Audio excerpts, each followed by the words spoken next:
Welcome to my kitchen, where I do no cooking.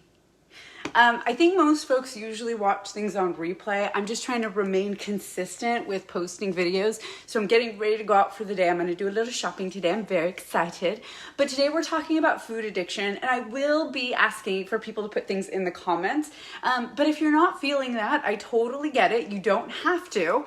But think about it for yourself about food addiction. I really want to make sure that when we're talking, you're thinking, you're taking this in. The whole idea is to gain some awareness. So let me first say that although I am a behavior coach, a wellness coach, I think that, sorry, I have somebody who is asking to join this video and I want to make sure I can allow them.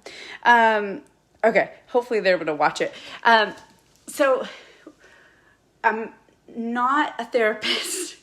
I am not a nutritionist. Good morning, Carla. Morning, Linda. Good morning, Hortensia. I got a few others coming on here. I am not a nutritionist, a therapist, or a doctor. I think of myself, or I am, I guess, behavior change, modification, habit change, accountability facilitator. Basically, I'm human and I'm able to identify and share things, and I've gone through a lot of growth.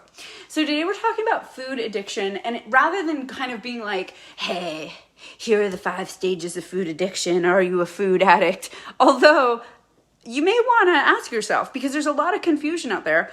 I'm going to be sharing some of my own. It's kind of like just being open about what the crazy things food addiction has led me to do. And I will tell you, this is super uncomfortable. So you might want to not make me feel horrible. No shaming on here. But what I will say before I go into kind of the crazy things that food addiction has done to my life is that there are multiple things that can happen when we're over consuming food. And sometimes it's emotional eating. It's not necessarily food addiction, right? So emotional eating is a component, food addiction is a component, and then habit dysfunction. And so this, I'll do more lives on all 3 of those. But the thing is, it can be a myriad of things.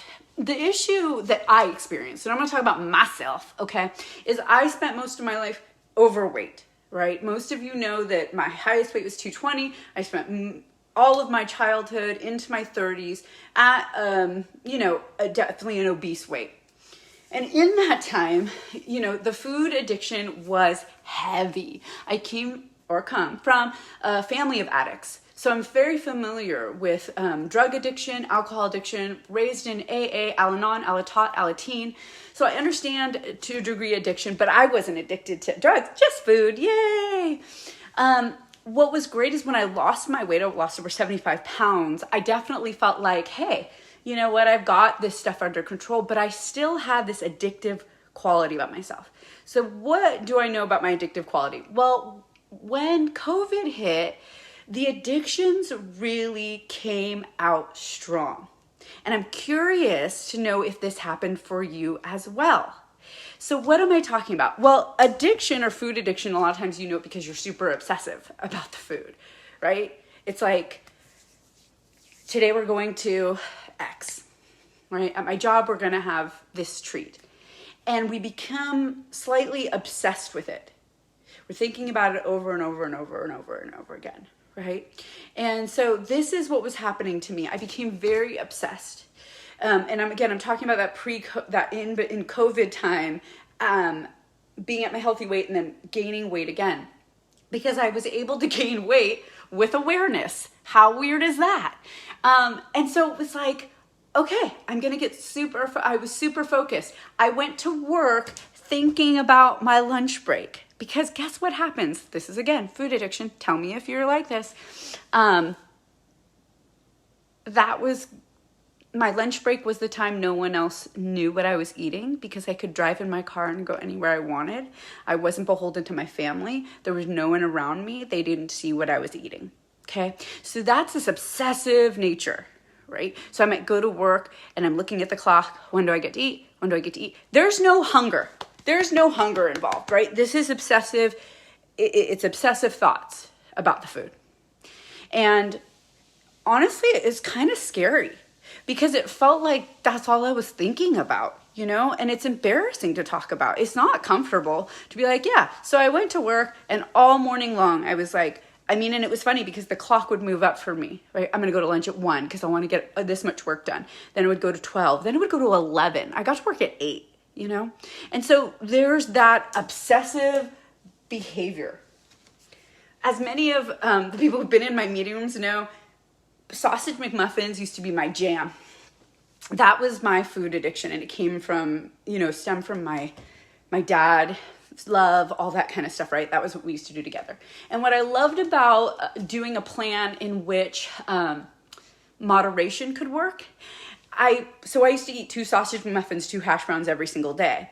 And when I went to a moderation plan, I switched it to 1 sausage McMuffin and 1 hash brown. And that sounds great on some level. But the problem is, for me at least, then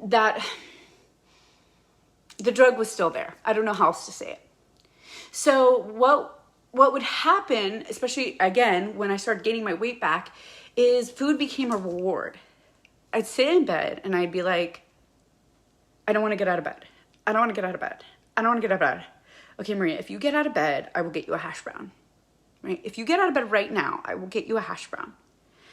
And that doesn't sound so horrible, right? But the problem with food addiction, and again, think about, is this what you've been experiencing? Is we gain a tolerance to it. So first, it was 1 hash brown, right? And it's countable. I can count the calories. I can look at it. I can say, hash brown's not that bad. I didn't have this. I didn't have that. I didn't have X. Then I might add a sandwich on that. And as you know, I don't eat meat, but I would add still, you can get creative there. Oh God, I hate saying this out loud, but I'm going to say it because I love you. I'm going to say it. Fuck. Okay, so when I was driving from where I currently live, I had a 2-hour commute. And so, this is so embarrassing. So, number 1, I would wake up in the morning and I'd be like, please, number 1, I'd say, okay, bribe yourself, Maria, right? I'll get you a hash brown if you get out of bed. And initially that worked really well. At the height of the tolerance from my McDonald's addiction, it became that I would hope Brian, my partner, wasn't making me a healthy breakfast. And I would hope, okay, please don't be making me a healthy breakfast, because if you're making me a healthy breakfast, then I'm really choosing this horrible food.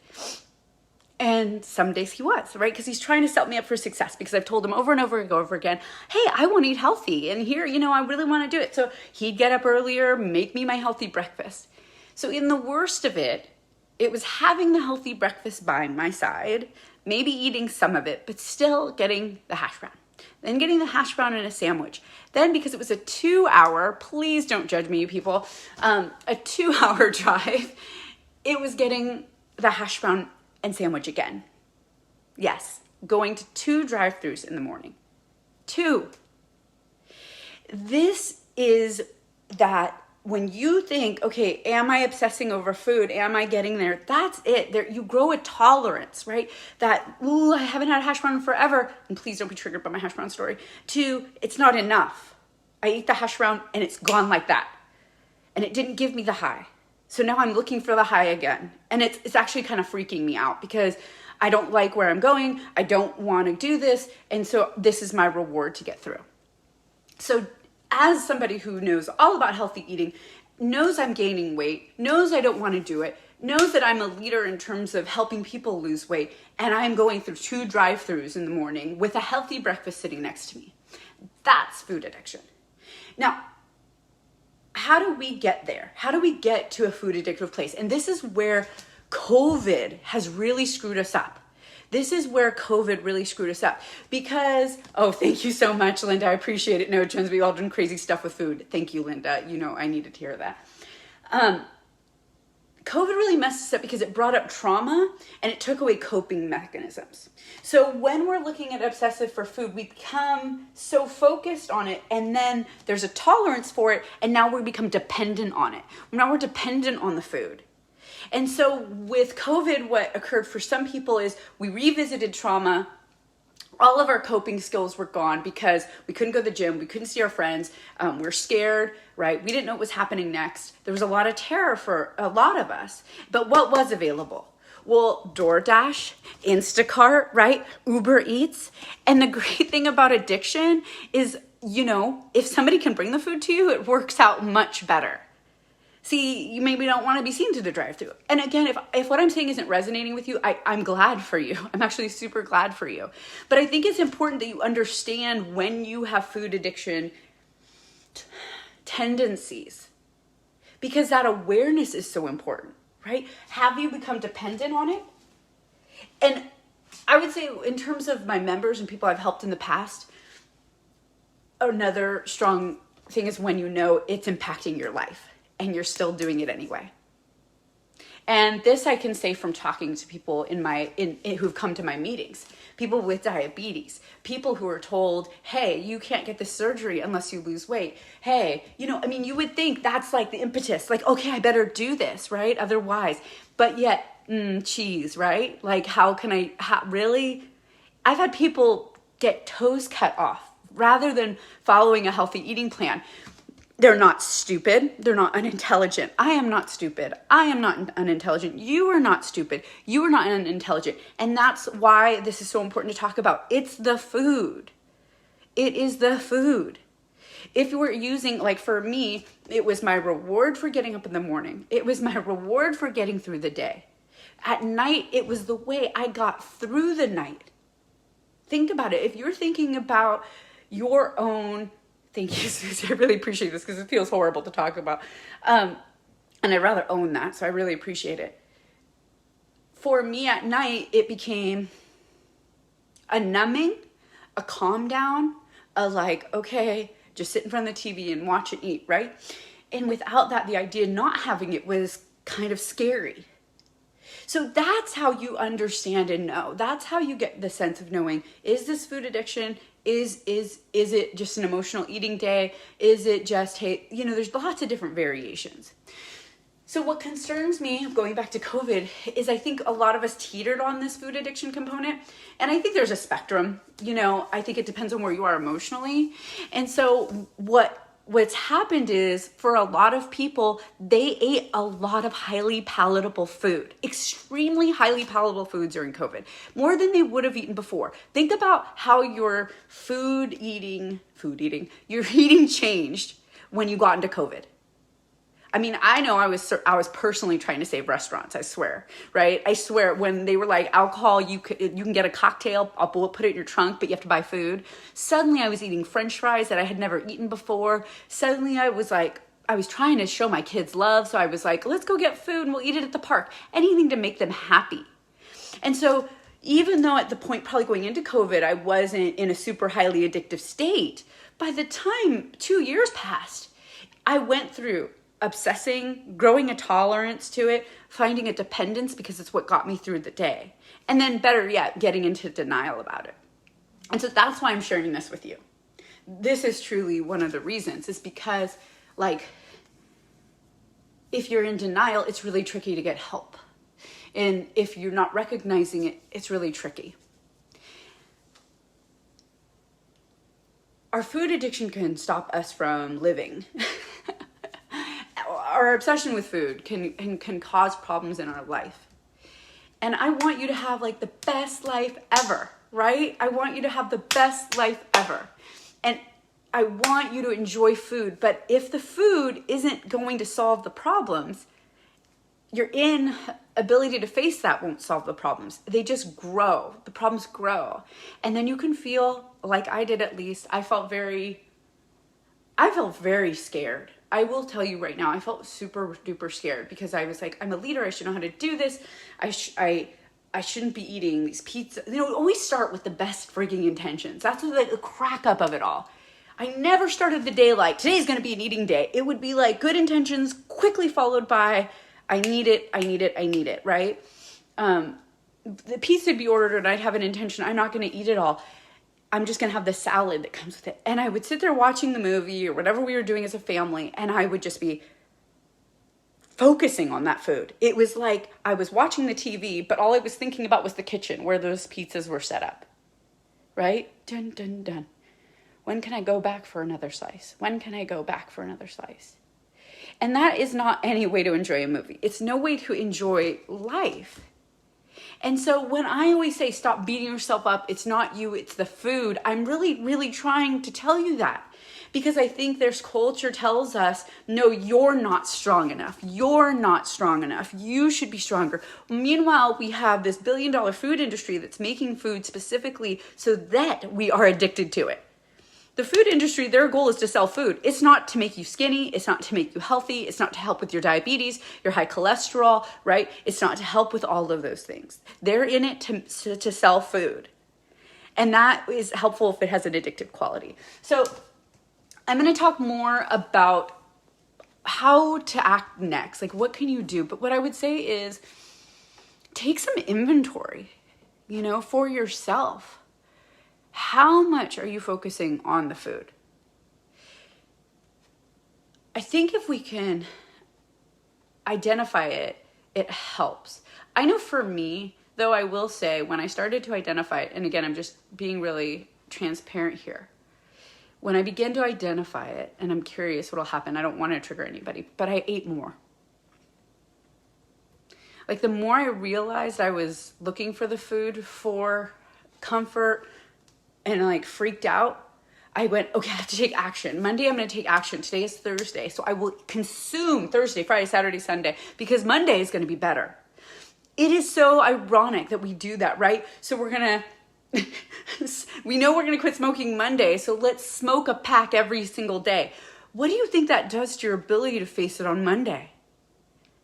And so we're setting ourselves up over and over every week for another failure, because the food isn't going to taste good if we eat healthy food after that. And so that's why I set up support groups, because I think it's really tricky, because withdrawal is involved from food addiction, right? Cravings are involved. All that reliance with what food's been doing for us is involved. And so that's why I do support groups. I mean, that's why I do it, because I can't do it alone.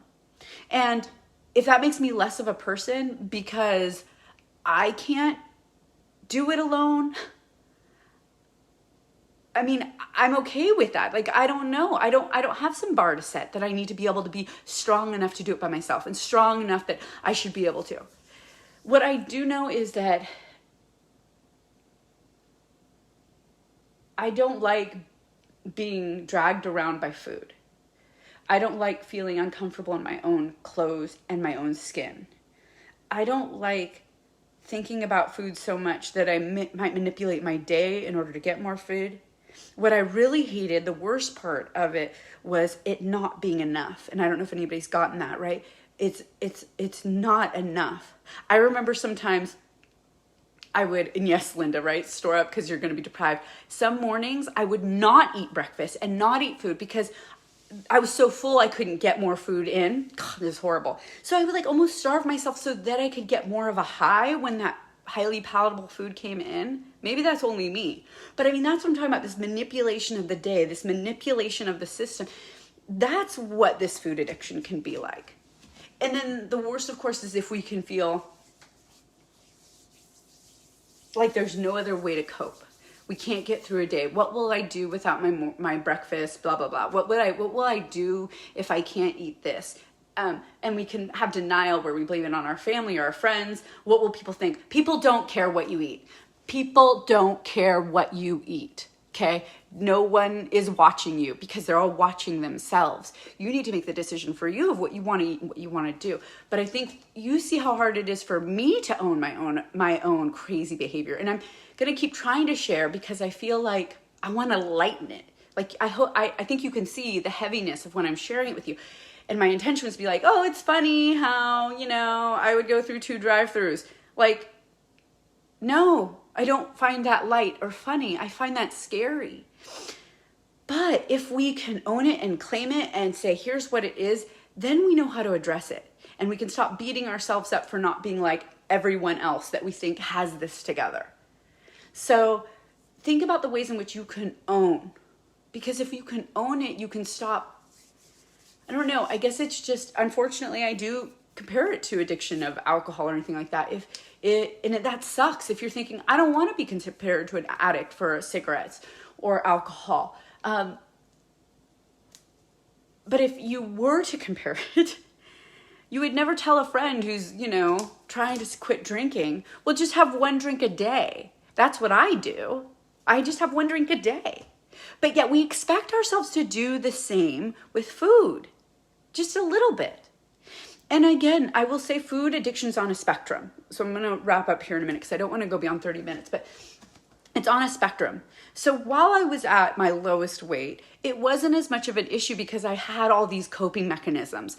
I had all these ways I was meeting and dealing and enjoying life that did not include food. I was not eating highly palatable foods all the time. Guess what? My life was also really great, right? Everything was in order. When all the stars are aligned, food addiction may not have a handle on you. It's like, oh, yeah, I really do want the full Snickers, but you know what? I'm not gonna. And you still feel sad about it, but it's not maybe as pulling, right? So there's a spectrum. Where are you on the spectrum right now? For COVID, for a lot of us, it took us to a place, it brought us down. It brought me down, right? So all of a sudden, all the coping mechanisms went away and all I had was, guess what? Food. And that was a well-worn path. It was a guarantee. It's instinctual. It's what we're designed to do, is look for something that highly fatty, highly sugary. And so it worked. And no one was going to see me because guess what? We were all at home in sweats. I went into work, but even so, I was in my office because we're staying away. I had a mask. The mask was phenomenal. When my face started to grow, I don't know if anybody else, I was like, I love the mask because I got, oh, look how beautiful your eyes are, right? And so it wasn't until the mask would come off that you could see my face was just getting chunkier and chunkier. And I don't have a problem. I'm beautiful any which way. But then all the pain started happening, the joint pain, the leg pain, the foot pain.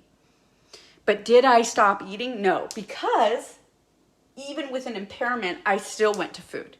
That's where addiction gets to, right? Oh, I mean, I love it. I've seen my kids eat ice cream even though they're lactose intolerant. And they're really lactose intolerant. Like, you can go through extreme pain, right, with certain foods and do it again and again. I've heard my members over and over say this, right? Oh, I feel like crap after. I don't know why I do that. You do it because it's addictive. And that's a sure sign of that addiction. So how do you break free? So that's what I'll be talking about tomorrow at 11. And I'm going to try to be lighter. I'll try not to get so heavy. And I want to try to normalize it. Like, it's okay. It's okay. It's okay. You're okay. We're going to be okay. Right? But you first have to get curious and identify. Just identify. How much am I focusing on food? And then I'll tell you right now, like, how much energy is going to that focus? How much energy on how am I going to get the food in? Then how am I going to work it off? Then how am I going to make this work? And then, oh, the guilt. And then, oh, I'm a bad person. And then, oh, here's the plan I'm going to go back to tomorrow that tomorrow never happens. It's like, oh my God, the life is going on around you, right? And it's all this food. And that's what I want you to notice. How much energy is going towards the food? I drive by McDonald's now and I don't feel the pull. And I'm going to share with you tomorrow why, but it's freeing. It's wonderful. It's phenomenal. I'm getting my body back. I'm getting my joint pain back. I'm able to walk. I'm able to move. And better yet, I don't have the guilt and the shame holding me, carrying me. We don't have to have guilt and shame. Just own it so that you can move forward on your journey. Okay? We don't have to have guilt and shame. Let's just own it and move forward on our journey. So identify for yourself, and there's tons. I'll put some resources in the chat, but there are tons of like quizzes about food addiction. There's lots of different therapists out there that handle food addiction. A lot of the things I'll talk about tomorrow will deal with how you need support and owning it in a safe space, because I don't know about you, but aside from this world that it's really hard to find a safe space. Even on groups on Facebook where you're like, this is supposed to be safe. And then you get people be, oh yeah, your friend, blah, blah, blah, I don't want to go there. So we'll talk about that tomorrow at 11 o'clock. But take a deep breath. Okay, we're getting a deep breath. That was good. Good sharing.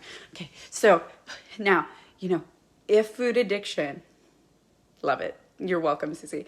If food addiction is impacting you, and you say like, oh, I remember that time I ate blah, and then I ate blah, and oh my God, I ate blah. You can share it in the chat. You don't have to, because I know that's tricky, but it may help somebody else share.